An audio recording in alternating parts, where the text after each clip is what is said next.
Hey everybody, Sharon Smith here. Now I want to talk to you about the downside to letting go of your pain or issue. The downside. You heard me right. And I'm going to give you some clear examples because when you have trouble letting go of something or it keeps bouncing back, there may be a very clear reason that you're hanging on to it. And it's not a physical thing, it's up here. So I'm going to talk about that here in just a second, and we're going to do a little tapping. As with all my videos, be sure that you have looked below this video and clicked show more. My disclaimer is there before you do any tapping with me. And you can just pause me and I'll be right here. Okay, so I want to talk to you about the downside of letting go of pain or an issue. And it can even be anger. So I'm going to give you the first example. There's a woman who came to me a lot of years ago as a private client, and she had really serious chronic lower back pain. And usually in my line of work, that has to do with either a fear around money or a hurtful relationship. And she had both those things going on. We cleared all the money stuff out, but she was actually in a really not a good marriage. It wasn't like abusive, but it was just a bad marriage. And she had talked about this. It's not my call on what anybody does with their life. I'm just here to clear out your issues so you can make clear choices. So we were working along with this one day, and she got better really quick, but she had that last little bit of pain in there that just would not leave. And I said, okay, so you're still holding on to this. What might be the downside of letting go of that?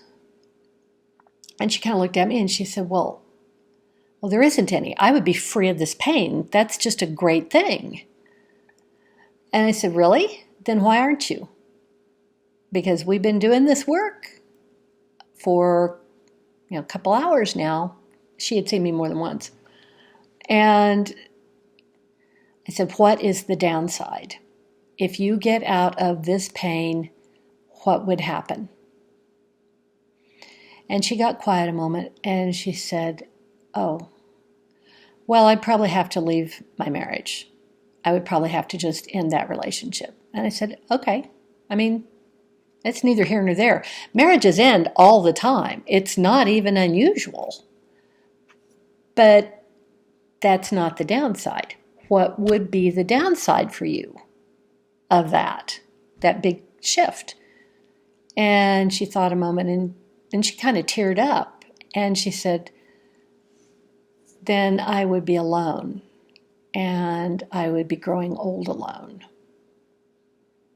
So she was holding on to that last bit of pain in her back because she had this deep subconscious fear that she would be growing old alone if she took the action that she knew she needed to take in her life to really move forward. Interesting and profound. The next one was a guy who came to me because he came to me for some other things, but he had a very pronounced stutter. It wasn't all the time. It wasn't a disabling stutter, I think, but it would turn up. And especially if he was under stress, he would stutter. And we'd worked a little bit with that. And we cleared out his other stuff. And so we were sitting there and I said, well, we've got 30 minutes left. Let's work with the stutter. And he said, oh, it's not a big deal. And I said, well, I'm here and you're here and you've paid for the time. And I said, you've gotten better with it. And he said, yeah, I am better. I said, and what would be the downside to letting go of stuttering? Now, the backstory with this gentleman had a really abusive relationship with his father. And it was lots of verbal abuse about not being good enough, and it was someone he could never please. That was kind of the relationship. And this was a long time ago also. And he said, well, I don't think there could be a downside. And I said, well, close your eyes and think about it a moment. If you completely stopped stuttering, even when you were under pressure, what would happen? What would that mean about you? What would that say about who you are? What would be the result of that? And then he opened his eyes and he said, that would mean my dad was right about him not being good enough. Okay, so that's a deep thing. That's, a clear reason to holding on to that. Now, we worked through that in the next few minutes, and I saw him several months later, and he wasn't stuttering at all anymore. It was just that last little piece in there. Now, the third example I'm going to give you, and this one was a more recent one. This is a recent client who came to me with fibromyalgia type chronic fatigue stuff. And she had not been able to work for about a year, I think. And she had really made some great improvement, like really quick.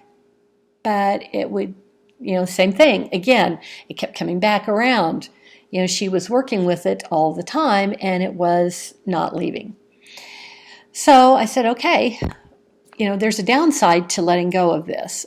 And she said, well, no, there can't possibly be. And I said, then you would have let go of it by now. So let's look at what that might be. Maybe there isn't. Maybe there is no downside. Maybe I'm wrong, but let's look at it. So I had her get quiet, and it took her about that long. And she said, oh, if I feel good again, I have to go back to work. Now, she had a job she really hated.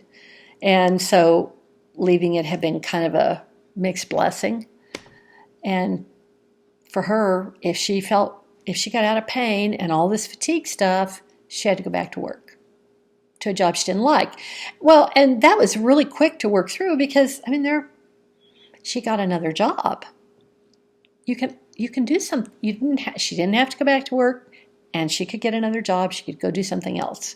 This is a woman who had multiple degrees. She was extremely employable.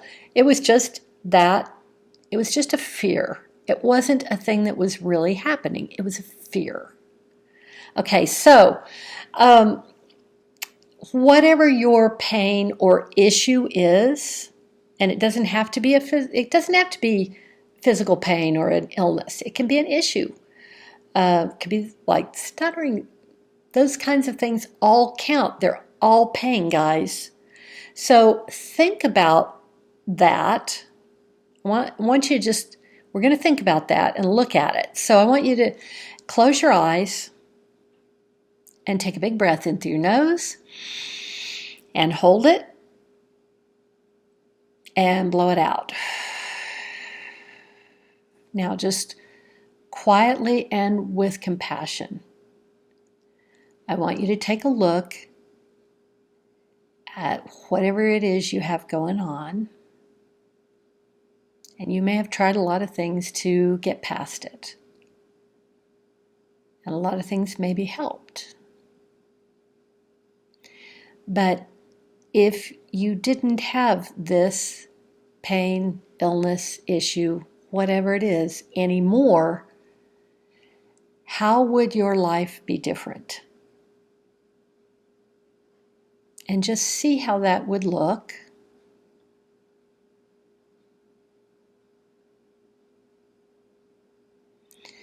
Now I want you to, just in your mind, I'm going to ask you this question.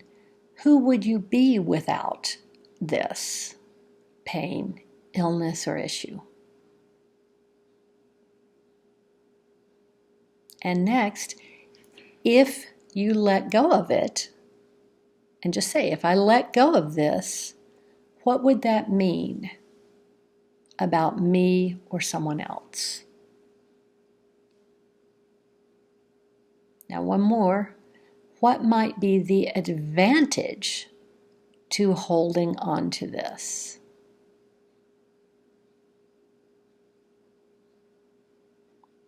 Okay, now open your eyes. We're going to do a little bit of tapping, but I want to give you another example of someone who I knew who had been diagnosed with a chronic thing. And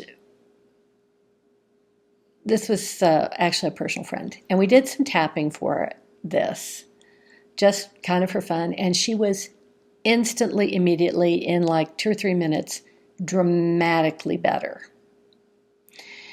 And I thought, yes, we're on the right track here.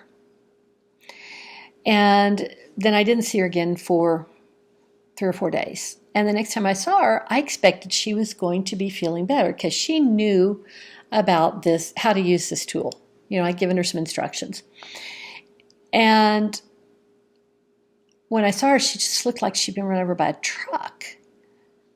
And I said, well, what's going on? And she said, well, I just don't feel very good. And I said, okay.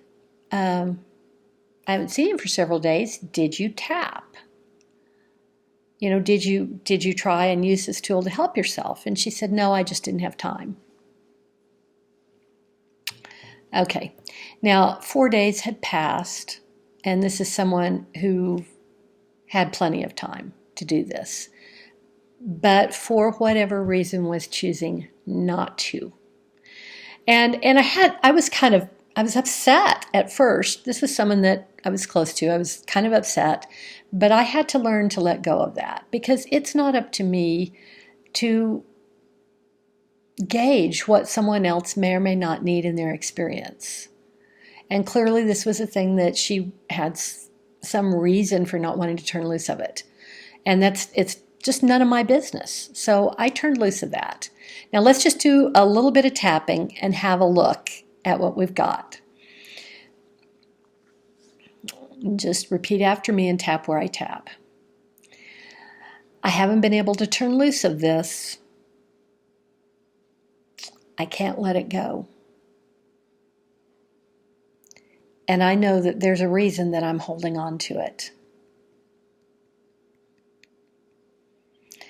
And it may be something that I hadn't even thought of before. But I allow myself to be open to the possibility that if I can see what it is, then I can let it go. And that this pain will go with it. I give myself permission to look at this, whatever it might be, with love and compassion for myself. Doesn't mean that I'm a bad person. Doesn't mean that I'm stupid. It's simply something I held on to because I was afraid of letting it go for whatever reason. And I'm open to looking at this reason now. It's safe to see it clearly because I completely love and accept myself. Now take a breath.